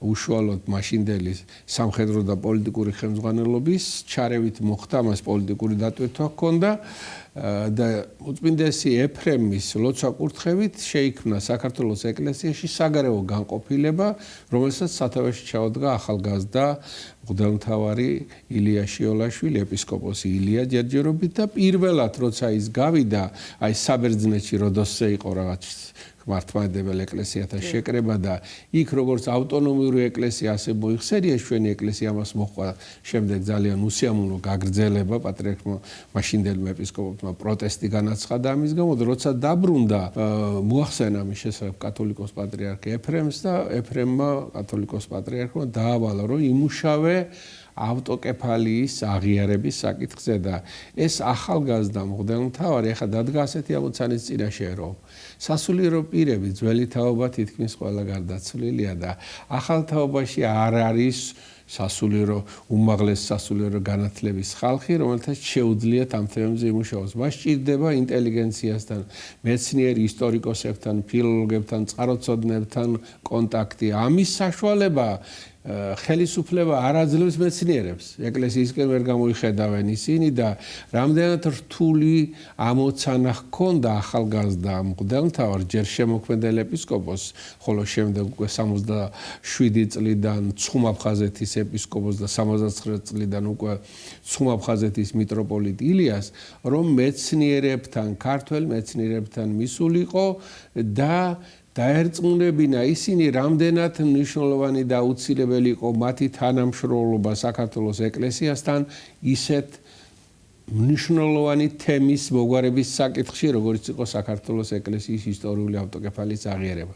სამწუხაროდ ჩვენმა ძნელბედობამ, რაც გადახდა ქართველ ხალხს საუკუნეების მანძილზე, ჩვენი არქივები, ჩვენი წიგნსაცავები არაერთხელ შეიწირა. აი ჯერ მონღოლები, მერე თემურლენგი, შემდეგ ბოლოს აღამახვათხანით. ამას მერე ხელი აღარც ეგზარქოსებმა დააკლეს და აღარც კომუნისტებმა, როდესაც ადმინისტრაციული წესით ხურავდნენ ეკლესიებს, ანადგურებდნენ იქ დაცულ უამრავ ისტორიულ დოკუმენტებს და ჩვენ მტკიცებულებები ამ კათოლიკოს პატრიარქის სახელოს და საკათალიკოსოსი ძალიან ცოტა ჰქონდა და აი მეცნიერებმა სწორედ ამ დოკუმენტების მოძიება დაიწყეს ქართულ, რუსულ, ბერძნულ წყაროებში და მოიძიეს ბევრი რამ და შემდეგ ეს დაედო საფუძვლად სწორედ იმ მოლაპარაკებებს, რომელსაც ჯერ როგორც შემოქმედელი ეპისკოპოსი, შემდეგ როგორც ხუმ-აფხაზეთის მიტროპოლიტი აწარმოებდა მართლმადიდებელ ეკლესიათა მეთაურებთან. ამავე დროს უნდა გითხრათ ერთი რამ, რომ ამ დროს, როცა ის ჯერ კიდევ მღვდელმთავარია, მას უწევდა საქართველოს ეკლესიის სახელით ბევრ საერთაშორისო ფორუმებში მონაწილეობის მიღება და ეს არ იყო მარტო მართლმადიდებელ ეკლესიათა შეკრებები. იყო არამართლმადიდებელ ეკლესიათა შეკრებებიც და ამ შემთხვევაში ერთადერთი დამოუკიდებელი ინსტიტუცია, რაც საქართველოს წარმოადგენდა უცხოეთში, ეს იყო საქართველოს ეკლესია. აი ამ სახით შეხვდა ის 77 წელს ინდოეთის პრემიერ-მინისტრის ინდირა განდის თქვათ. და სურათიც არის სექტემბერში 77 წელს და ეხლა ეს სურათი გვაქვს და ეს მაშინ გამოდიოდა ასეთი გაზეთი სამშობლო. და ამ გაზეთში მაშინდელმა ჟურნალისტმა ლამარათელიამ მიუძღვნა ძალიან ვრცელი რეპორტაჟი და ეხლა ინდირა განდის როცა შეხვდებოდა პირველ ყოვლისა უნდა ეთქვა საქართველოს ადარი რას წარმოადგენს რა ქვეყანა და ანუ პატრიარქი არა ამ შემთხვევაში ჯერ როგორც საგარეო განყოფილების თავმჯდომარე იყო ერთგვარი საქართველოს პროპაგანდისტი ამ ქვეყნებში, სადაც რუკაზე არ იყო არსად დაჩენილი. ეგ კი არა 1980 წელს, როდესაც მისი უწმინდესობა რომის პაპს იოანე პავლე მეორეს ვატიკანში შეხვდა, იხსენებდა მისი უწმინდესობა, რომ პაპმაო თავარი მისაღები დარბაზიდან გადამიყვანა პატარა ოთახში, იქო რუკა ჰქონდაო, გაშლილიო და გლობუსიო და მონიშნული იყო, რუკაზე საქართველოს მაშინ არ იყო საბჭოთა კავშირში. აქ არისო თქვენი ქვეყანაო? მე დავეთანხმოთ. როგორ მოაღწიეთ აქამდეო? რა რთულ გეოპოლიტიკურ სივრცეში გიცხოვრიათ? ესეთი ისტორიული მისია ჰქონდა ჩვენს პატრიარქს და თქვენ ავტოკეფალიაზე საუბრობდით, ავტოკეფალიის აღიარებისთვის ბრძოლაზე და ჩვენ ვიცით, რომ ეს დაგვირგვინდა 1990 წელს 4 მარტს მართლმადიდებლობის ზეიმზე, როდესაც ორი ტომოსი გადმოეცა საქართველოს მართლმადიდებელ ეკლესიას და ეს მოხდა ჩვენი პატრიარქის ძალიან თანმიმდევრული, მრავალწლიანი მოღვაწეობით და შრომით, რაზეც თქვენ საუბრობდით, რომელიც დაიწყო ჯერ კიდევ მისი მღვდელმთავრობის პერიოდში. აი გადაუჭარბებლად შეიძლება ითქვას, რომ აქ პიროვნულმა ფაქტორმა შეასრულა გადამწყვეტი როლი, იმიტომ რომ დოკუმენტები არ ჰქონდა ჩვენ იმდენი მტკიცებულებისა, რაც ამისთვის საჭირო იყო. და მისი უწმინდესობა ყველა ნიუანსს აქცევდა განსაკუთრებულ ყურადღებას. ეს დეტალურად არაერთხელ აღწერა მაშინ თარჯიმანმა პროფესორმა თამარ მესხმა გადაცემებში, რომ აი თითოეულ ნიუანსს აქცევდა ყურადღებას, რა უნდა ასახულიყო ტომოსში. და არსად საქართველოს ეკლესიის საწინააღმდეგოდ რაიმე დათმობაზე არ მიდიოდა. და აი ძალიან პრინციპული იყო ამ ყველაფერში, განსაკუთრებით მირონის საკითხი, როდესაც იხილებოდა, რომ ისინი ამტკიცებდნენ, რომ გამოვაგზავნით, არა, უნდა ჩაიწეროს და ბოლოს ასეთი კომპრომისული ჩანაწერია, რომ როგორც ისტორიულად იყო მირონთან დაკავშირებდა ისტორიულად მოგეხსენებათ მირონ ჩვენთან ამზადებდა. ბატონ სერგო, მე მინდა გთხოვოთ ასევე გაიხსენოთ ის პერიოდი, როდესაც პატრიარქი გახდა სრულიად საქართველოს კათოლიკოს პატრიარქი, როდესაც მოხდა მისი აღსაყდრება 1977 წელს 25 დეკემბერს. აი რა შეიცვალა პატრიარქის მობრძანებით საპატრიარქო ტახტზე? როგორ გაიცნო ის ხალხმა? და აი პირველი ნაბიჯები როგორი იყო? პირველი წირვა როგორც კათოლიკოს პატრიარქმა 2 იანვარს ჩაატარა სიონის საკათედრო ტაძარში. დავიწყოთ იმით, რომ საოცარი გარეგნობა ჰქონდა მის უწმინდესობას, ახალგაზრდა კაცი 54 წლის და პირველად, როდესაც დაიწყო, პირველი მისი ქადაგება იყო უმარტივესი. ანუ მრევლი არ არსებობდა, ის მრევლი, რომელიც იყო პირობითად შეიძლება უწოდოთ მრევლი, მას ასწავლა აუცილებელია პირველი ლოცვები ვისწავლოთ. ტაძარში როგორ დავდგეთ, როგორ ავიღოთ ლოცვა კურთხევა სასულიერო პირისაგან. მე ამ რამდენიმე დღის წინ კიდევ ერთხელ გამოაქვეყნე ქალბატონ ვერიკო ანჯაფარიძის დიალოგი მის უწმინდესობასთან, ის 91 წელს შედგა. აქ არის ის. დიახ. ვერიკო ანჯაფარიძე უდიდესი მსახიობია. დიდი ხელოვანია, მაგრამ ის ათეისტია. ის იმ ეპოქის შვილია და კითხვებს, რომელსაც ის უსვამს პატრიარქს, დღევანდელი გადასახედიდან იფიქრებს, როგორ სვამს ამ კითხვებსო, როგორი მოთმინებით, როგორი დიდსულოვნებით და როგორი საოცარი ტაქტით პასუხობს პატრიარქი მის თვითეულ კითხვას და როგორი მიდის აქედან ვერიკო ანჯაფარი თქვენზე ლეგენდები დადისო. მე ხლა მშვიდდებიო თქვენთან რომ შვილი რომ გარდაეცვალა, აი საშინელ დღეში აღმოჩნდა და ეხლა ეს შვილი გარდაცვლილი რომ თქვი. დამისახელეთ სოფლიო ისტორიაში მაგალითი შვილ გარდაცვლილი დედებთან და მამებთან რომ დაჯდეს ეკლესიის მეთაური, იტიროს მათთან ერთად. გაიზიაროს მათი ტკივილი და მერე ძალიან ტაქტიანად უთხრას. თქვენ ოჯახი გაქვთ. თქვენ შვილები გყავთ აქ. ამათ მიხედეთ, თქვენი შვილის სულს ეს პირიქით დასჭირდება.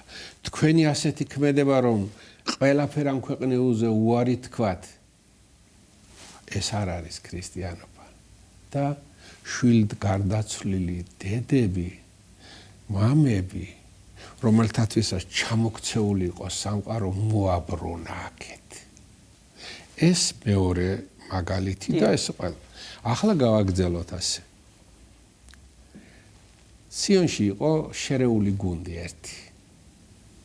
შეავსო ეს გუნდი. ოპერიდანაც მოიწვია მომღერლები. პირველი გუნდი ერთი და ამას მოყვა ვაშთა გუნდიც.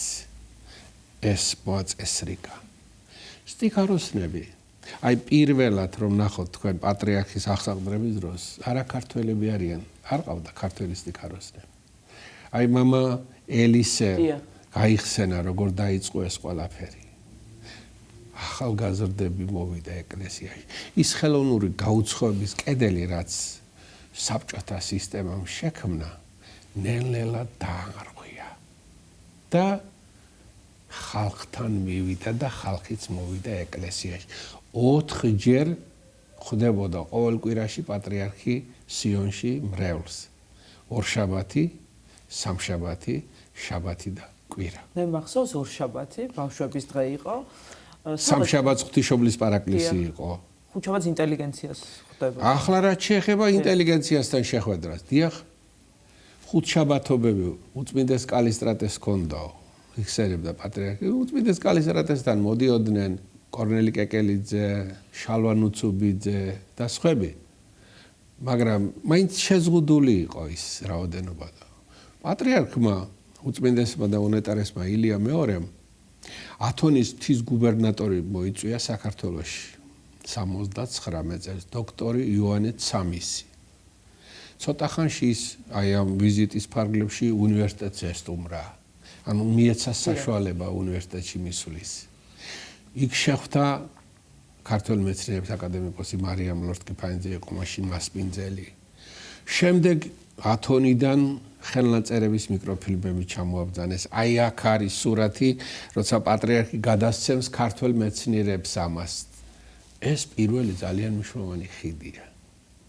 მეცნიერები, ანუ ის, რასაც ამტკიცებდა ათეისტური ხელისუფლება, რომ რელიგია ხალხის ოპიუმია და მეცნიერება და რელიგია ერთმანეთთან შეუთავსებელია, მისი უწმინდესობა პირიქით ყოველთვის ხაზს უსვამდა, რომ მეცნიერება და რელიგია ერთად არის, არ შეიძლება რომ ესენი ერთმანეთს ეწინააღმდეგონ და ამით მან აღადგინა ის დიდი ტრადიცია, რაც თავის დროზე, ახლა ივანე ჯავახიშვილმა როცა უნივერსიტეტი დააფუძნა, დაიწყო რით?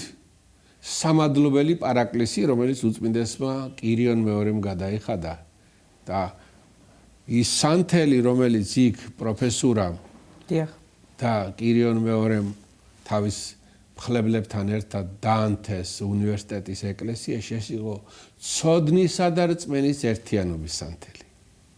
ეს აღადგინა.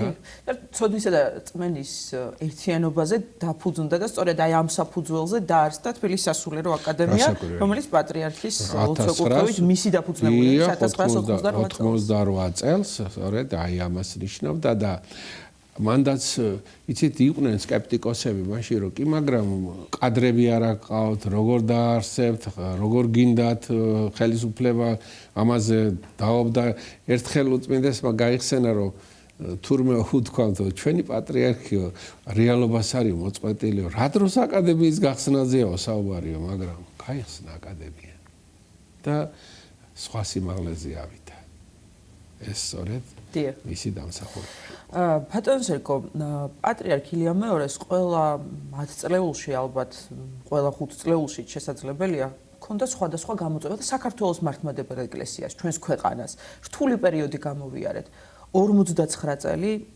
ძალიან დიდი დრო არის ნახევარი საუკუნე და მრავალი გამოწვევა გადაივახა თქვენ როგორც ისტორიკოს და როგორც ადამიანს რომელიც პატრიარქს პირადად იცნობდით მასთან ქონდათ შეხვედრების ბედნიერება ურთიერთობის რა მიგაჩნიათ მთავარ გამარჯვებად სრულიად საქართველოს კათოლიკოს პატრიარქ ილია მეორესი სასულიერო პირობა იყო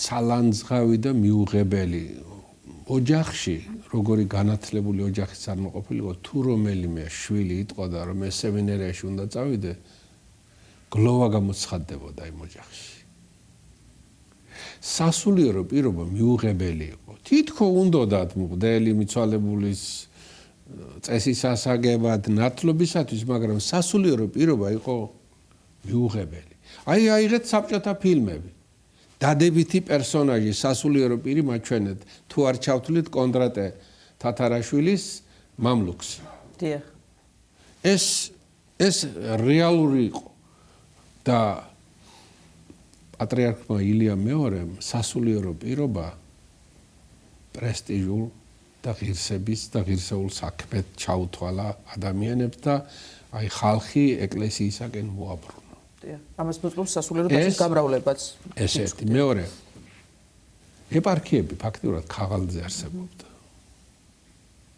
საეპარქიო სკოლები, სემინარიები, თუნდაც მერე უმაღლეს სასწავლებელი არაფერი არ იყო. ეს მეორე და მნიშვნელოვანი. მესამე და მნიშვნელოვანი ეს გახლდათ, რომ ავტოკეფალიის აღიარება, ჩვენი ეკლესიის ისტორიული ავტოკეფალიის აღიარება. მეოთხე და კიდევ ბევრი შეიძლება მაგრამ მეოთხე ჩავთვლილ კონსტიტუციური შეთანხმება 2002 წელს რომელიც სახელმწიფოსა და ეკლესიას შორის დაიწყო იმიტომ რომ ხელისუფლების გემოვნებაზე არ უნდა იყოს დამოკიდებული ეკლესიასთან ურთიერთობა და კონსტიტუციური შეთანხმება არის სწორედ ის დოკუმენტი რომელიც იცავს ეკლესიას ამ შესაძლო პროცესებისაგან უარყოფითი პროცესებისაგან ეს სწორედ პატრიარქის განსაკუთრებული დამსახურება იყო. და თვითონ უწმინდესი თვლიდა რომ მისი ყველაზე დიდი დამსახურება იყო შვიდგზის ლოცვები. თუ როგორ არის ის? შვიდგზის ლოცვის ტრადიციის აღდგენა. ამას თვლიდა თვითონ. და ყველაზე რთული გამოწვევების პერიოდში, როდესაც ჩვენი ქვეყანა არაერთხელ დადგა დაშლის საფრთხის წინაშე. პატრიარქი ჩვენი ერის ერთიანობის გარანტი იყო და ყველა რთული ვითარების შემდეგ ის საკუთარ თავში ნახულობდა ძალას, რომ მთელი საქართველო მოევლო და მოფერებოდა ყველას.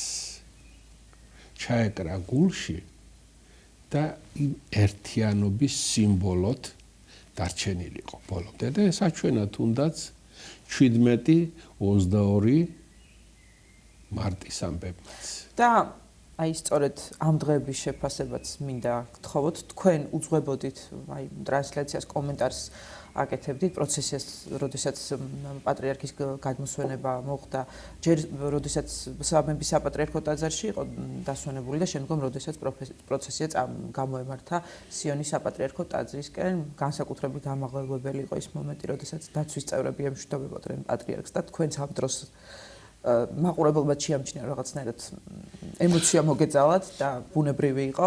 აი როგორ შეაფასებდით? ყველამ ვიცით რომ ვიცოდით რომ პატრიარქს უნდა უდიდესი ავტორიტეტი და სიყვარული ქართველი ხალხის და არა მხოლოდ მთელი მართლმადიდებელი სამყარო უდიდეს პატივს სცემდა ჩვენს პატრიარქს.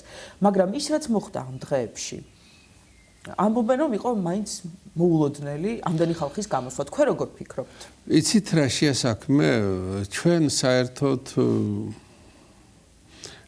ადამიანებს ასეთი რამ გვახასიათებს, ჩვენ გვერდით დიდი ადამიანი როდესაც არის, ამას ჩვეულებრივად ავუქონთ, რომ ახლა წარმოედგინეთ ვერავის ვერ წარმოედგინა, რომ პატრიარქი გავიდოდა ამ სოფლიდან მიუხედავად იმისა, რომ ბოლოს ის ძიმედ იყო, დაუძლურებული იყო, მაგრამ მაინც ვერ წარმოედგინა და ეს აღმოჩნდა რაღაცა ძალიან დიდი ტკივილის, სინანულის და იმის განცდისა, რომ თურმე რამხელა პიროვნება დავკარგა საქართველომ და გარდა ამისა კიდევ თქვენ რომ ძალიან ემოცია. დიახ. ჩემი თაობა გამოეთხოვა საბოლოოდ ახალგაზრდობას. პატრიარქი ჩვენ მოვედით სრულიად ახალგაზრდები აქ. და როცა უწმინდესი გავიდა ამ სოფლიდან, აი ჩვენ გამოეთხოვეთ ამით ჩვენ ახალგაზრდობას. ეს განცდა. მე არ შემიძლია არ მოვიშველიო ორი ძალიან საინტერესო შეფასება.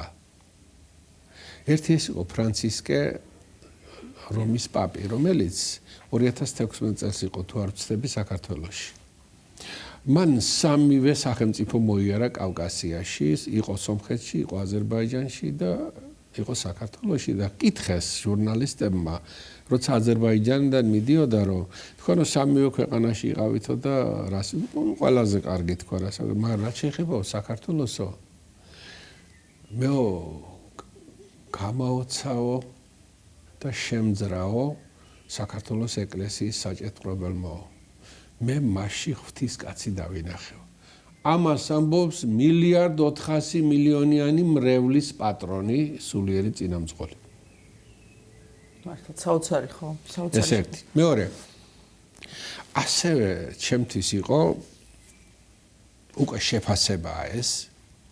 2017 წელს, როდესაც უწმინდესი დაბრუნდა გერმანიიდან მკურნალობის კურსის შემდეგ, აღდგომის კვირა ახლოვდება და თბილისში საპატრიარქო რეზიდენციაში შეხვედრა გაიმართა, ჩამოვიდა კავკასიის მუსლიმთა საბჭოს თავმჯდომარე შეიხ ალ-ულ-ისლამ ალახშუქურ ფაშაზადე. მას ახლდა ოჯახი. მეო იქ მინდოდაო ჩამოსვლაო გერმანიაში, რომ მენახეთო, მაგრამ მერეო გადავწყვიტეო, რომ აქ ჩამოვიდოდიო, ჩემი ოჯახის წევრები მოვიყვანეო. მინდა რომ დალოცოთ ესენი, თქვენ ჩვენი მამა ხართო. ალბათ იშვიათია მსოფლიო ისტორიაში, რომ მუსლიმთა საბჭოს შეიხი თხოვს დალოცვას ქრისტიან ეკლესიის მეთაურ. თქვენ განსაკუთრებული ხართ, თქვენ კავკასიის მამა ხართ. დიახ და ალბათ იშვიათია. ეს აი მუსლიმთა ლიდერის ეს გამოსვლა შეფასებაა ეს. ანუ აი პატრიარქს, ჩვენ პატრიარქს ჰქონდა რაღაც საოცარი აი არ მიდე სიტყვა ქარიზმას ამბობენ ხო რაღაც საოცარი ძალა მადლმოსილება ხო ეგ უკეთესია რას თქვენ ბრძანეთ აი ერთი შეხვედრა საკმარისი იყო ვინმეს ეს პოლიტიკური ლიდერები იყვნენ რამდენი თანაც რელიგიური ლიდერები რომ ისინი მიდიოდნენ აღფრთოვანებული და გაოცებული და რაღაც სხვა მადლით დამუხტული და აი ეს უკვე თითოეული ადამიანი რომელიც 1.5 მილიონი თუ მეტი არა იდგა თითოეული ადამიანს თავისი პატრიარქი ყავდა და თავის პატრიარქს აცილებდა ყველას რაღაცა ჰქონდა მოსაგონარი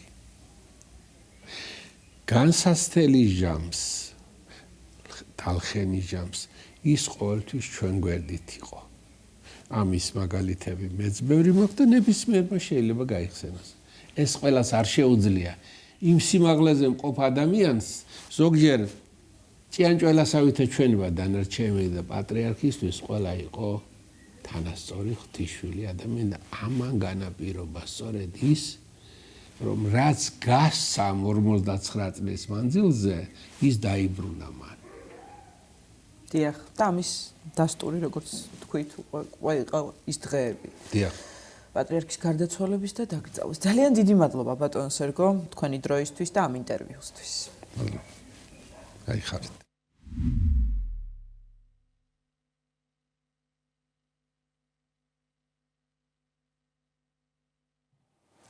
დიდი მადლობა ბატონ სერგო ვარდოსაინძეს და ჩემთან წამყვან ელისაბედ დაბულაძეს ასეთი საინტერესო ინტერვიუსთვის.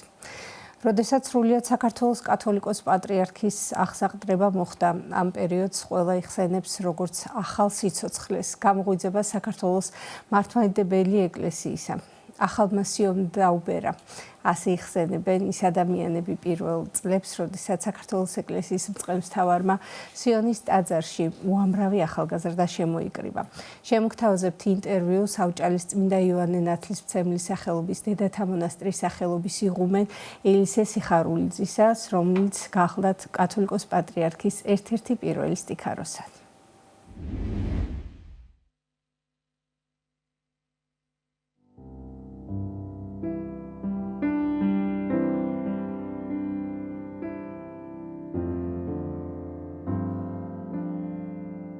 დასაწყისში რაღაც აი ელვასავით გამოჩნდა მისი უწმინდესობა. მე მორწმუნე ოჯახიდან გახლავარ და ძალიან ხშირად გვიწევდა წირვა-ლოცვაზე მისი უწმინდესობის ჯერ კიდევ სანამ ის აფხაზეთის მიტროპოლიტი იყო, მისი ნახვა, როცა ჩამოდიოდა თბილისში და ასე ვთქვათ ვიზუალურად მიცნობდა და შემდგომ ინტრონიზაციის შემდგომ როდესაც სიონში დავიწყე სიარული მეორე წირვაზე უკვე დააძახებინა თავის ძმას ბატონ ვიქტორს და მე როცა შევედი საკურთხეველში დამლოცა და პირველი შეკითხვა ესეთი იყო და გინდაო რომ სტიხარი ჩაიცვაო და თქვენ უწინესობა როგორ არ მინდა როგორც თქვენ მაკურთხებთ მეთქი და მობძანდითო საღამოთიო და დავიწყოთო ერთი სიტყვით სწავლებაო და 7 საათზე მარტო მე არ ვიყავი სხვებიც იყვნენ და პატრიარქმა ჩააკეტინა სიონის ტაძარი და იქ თვითონ დაიწყო ჩვენი სწავლება თუ როგორ უნდა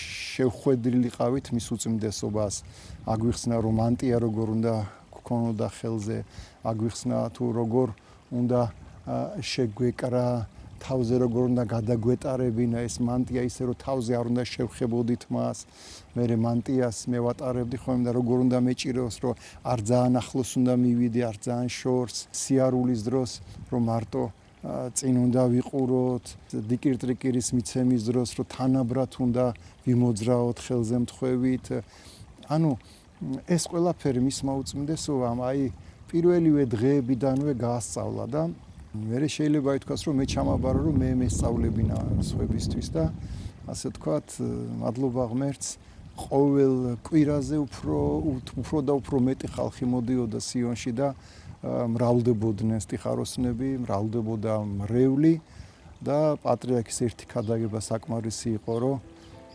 მრევლი გაზრდილიყო. ასე რომ აი დასაწყისში ჩვენი შეხვედრა ესე იყო პატრიარქთან.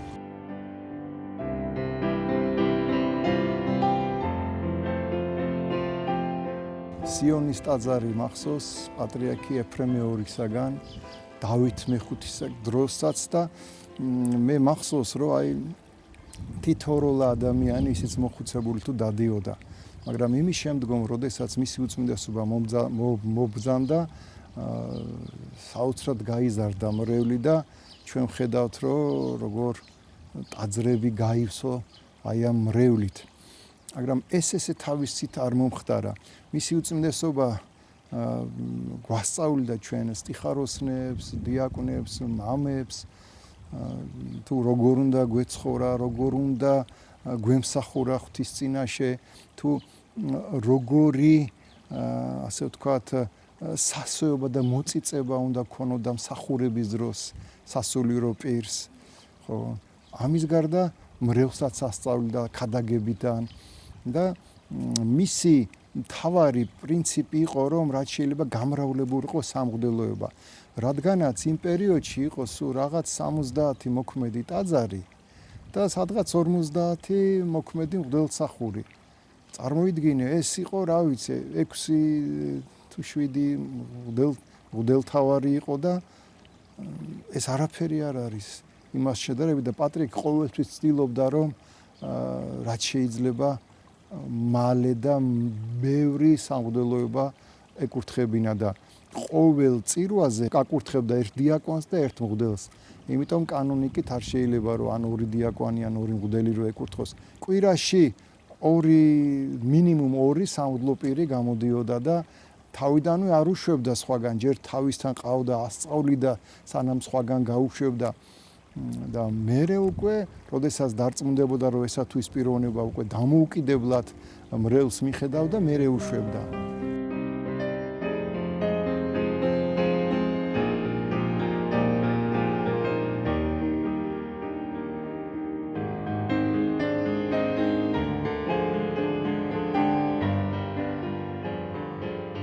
უწმინდესი იყო სული წმინდით გამბრძნობილი ადამიანი. მე არ ვაჭარბებ, აი სიტყვა სიტყვით ვამბობ. სული წმინდით გამბრძნობილი ადამიანი, აი ისეთი როგორც აი გრიგოლ ხანძთელი რო იყო. შეიძლება ეხლა ხალხი ესე ვერ დააფასოს, მაგრამ მე დარწმუნებული ვარ, რომ გავა პერიოდი აუცილებლად წმინდანად შერაცხავენ.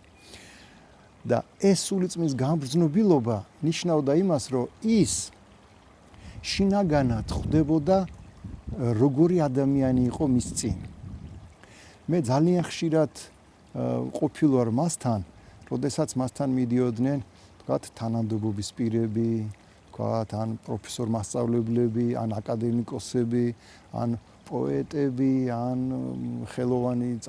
ხელოვნების წარმომადგენლები და პატრიარქი ყველას ისე ესაუბრებოდა, თითქოს იცნობდა მათ და შემდგომ ამ საუბრებისა ისინი იმდენად სულიერად აღფრთოვანებულები მიდიოდნენ მისგან, რომ ისინი იწყებდნენ ეკლესიურ ცხოვრებას. უწმინდესი ხდებოდა ვისთვის რა უნდა მიეწოდებინა სულიერად, რა უნდა ერჩია. მე მახსოვს არ დავასახელებ ადამიანი იყო, რომელიც აი მოვიდა თანამდებობის პირი, მასთან შევიდა, ესე თავი უჭირავს რაღაც ზემოთ. ჩვენი პატრიარქი ძალიან ისე თბილად შეხვდა რაღაც, ეს მაინც ზემოდან უყურებს რაღაც და პატრიარქი ისე დაელაპარაკა, ისე რომ ცრემლები მოერია ამ ადამიანს და მე გვანიშნა რომ უნდა გავსულიყავით ოთახიდან, ეს იყო შეხვედრები ძველ საპატრიარქოში.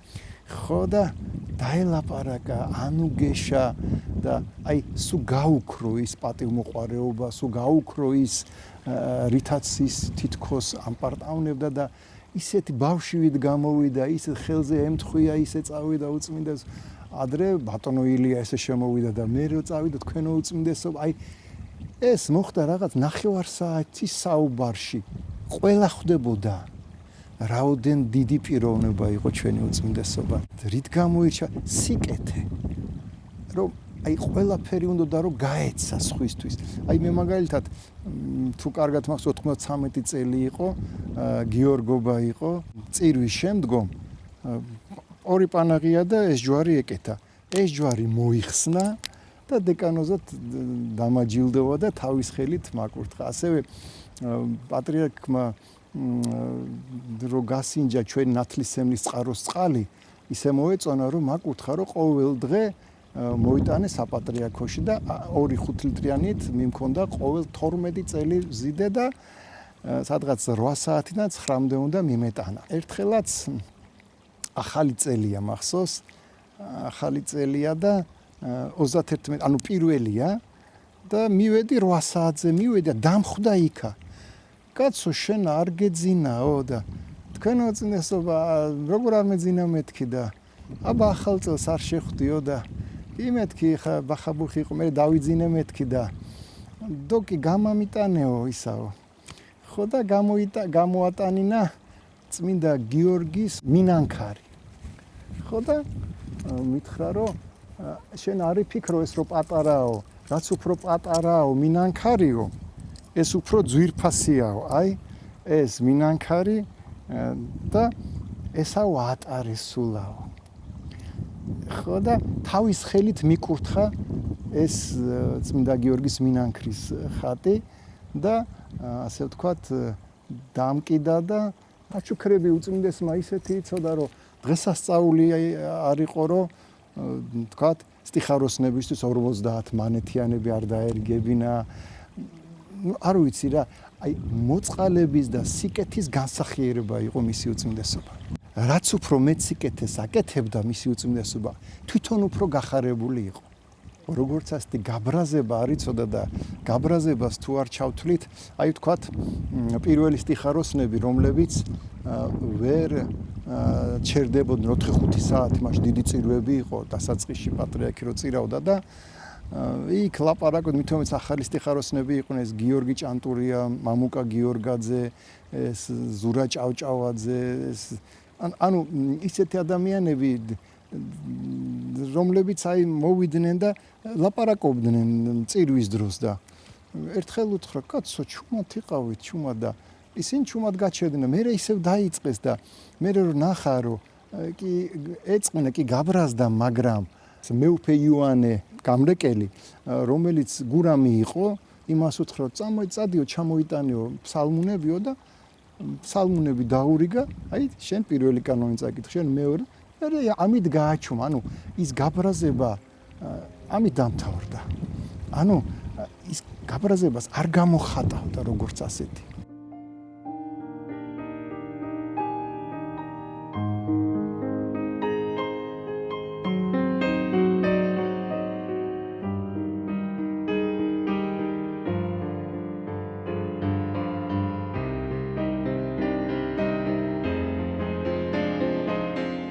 პირდაპირ გეტყვით რომ მისი უწმინდესობა წირვაზე იდგა როგორც ანთებული სანთელი იდგა და სხვას გზას უნათებდა თვითონ იღვენთებოდა და სხვას გზას უნათებდა აი როგორც არ უნდა დაღლილი იყო როგორც არ უნდა აი ორივე ფეხზე იდგა გამართული და არ ჯდებოდა მთელი წირვა-ლოცვის განმავლობაში ამით ჩვენ გვაჩვენებდა გვასწავლიდა თუ როგორ უნდა ვიდგეთ ტრაპეზის წინ. რა თქმა უნდა ჩვენ ამას ვერ უძლებდით. ის უძლებდა ამას. ჩვენ გავიქცევოთ გვერდით ჩამოვждებოდით ხოლმე და ესე შემოგხედავდა და იმ წუთში ავდგებოდით ხოლმე ფეხზე. ანუ რო შემოგხედავდა ამით გვანიშნებდა რა უნდა გაგვეკეთებინა. სიტყვა ზედმეტი იყო. თქვათ ხმაური იყო ეზოში.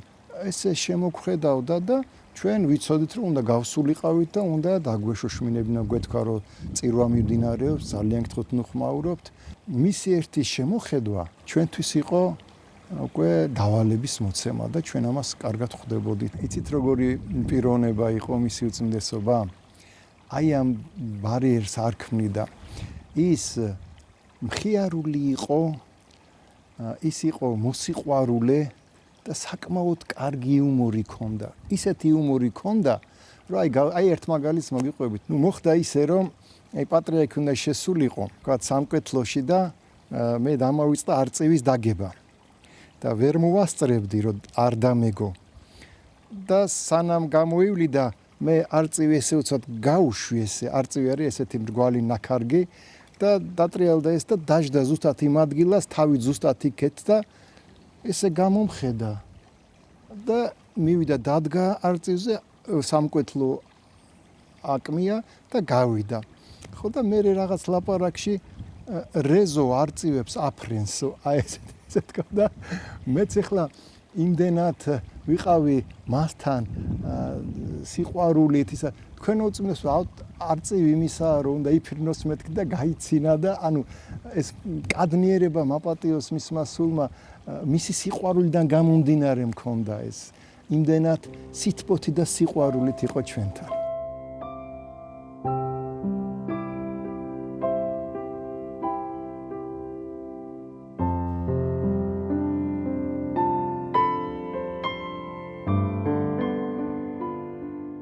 მე мама გარდამეცვალა, მე დედა გარდამეცვალა, გამზრდელი დედა გარდამეცვალა, მაგრამ ესეთი ტრაგედია მე არ გამიცდია. მე იმ მომენტში სამანტყოფოში ვიყავი და აი როდესაც უკვე ხელოვნურ მასაჟს უკეთებდნენ გულზე და აი ეს რო დავინახე, ისე იმოქმედა ჩემზე, რომ აი უკან წავიდა და დავჯექი. აი თითქოს აი რო შეგაშინებენ უცბად მოულოდნელა და თავიდან ფეხებამდე რო დაგივლის რაღაცა და აი ესეთი რამე გამომივიდა და შემდგომ ამისა, როდესაც თქვათ ვილოცეთ და აი ასე თქვათ შევავედრეთ მისი უწმინდესობის სული უფალს და ეს პანაშვით იმ წუთში ნუგეში შემოვიდა და ამ ნუგეში მე დავინახე რომ რაოდენ ტანჯვაში იყო მისი უწმინდესობა და რაოდენ განთავისუფლდა, როდესაც ის პირდაპირ უფალთან წავიდა.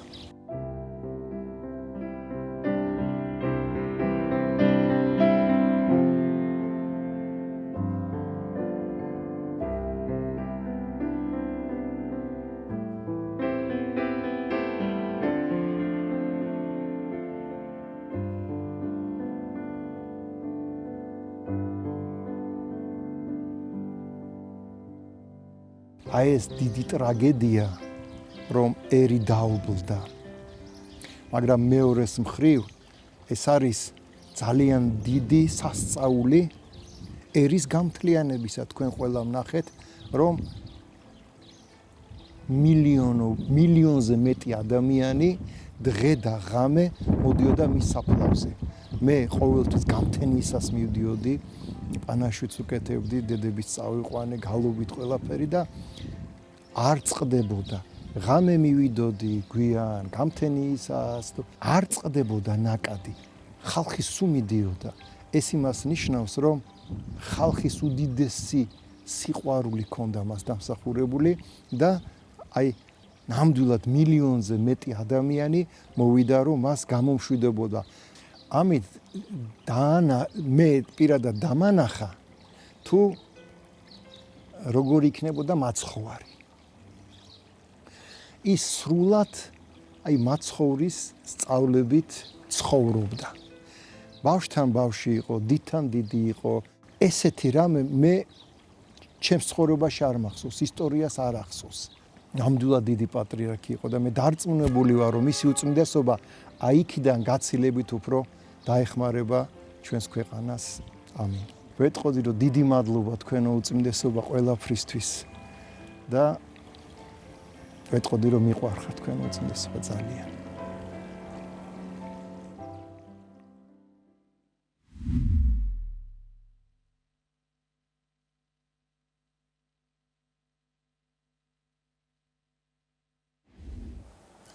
დიდი მადლობა იღუმენელი სასიხარულიძეს უწმინდესის ესეთი სიყვარული ცითბოთი გახსენებისთვის და იმ მოღვაწეობისთვის მოღვაწეობის გახსენებისთვის, რომელსაც დიდი სიყვარულით ახერხებდა უწმინდესი და უნეტარესი ილია მეორე.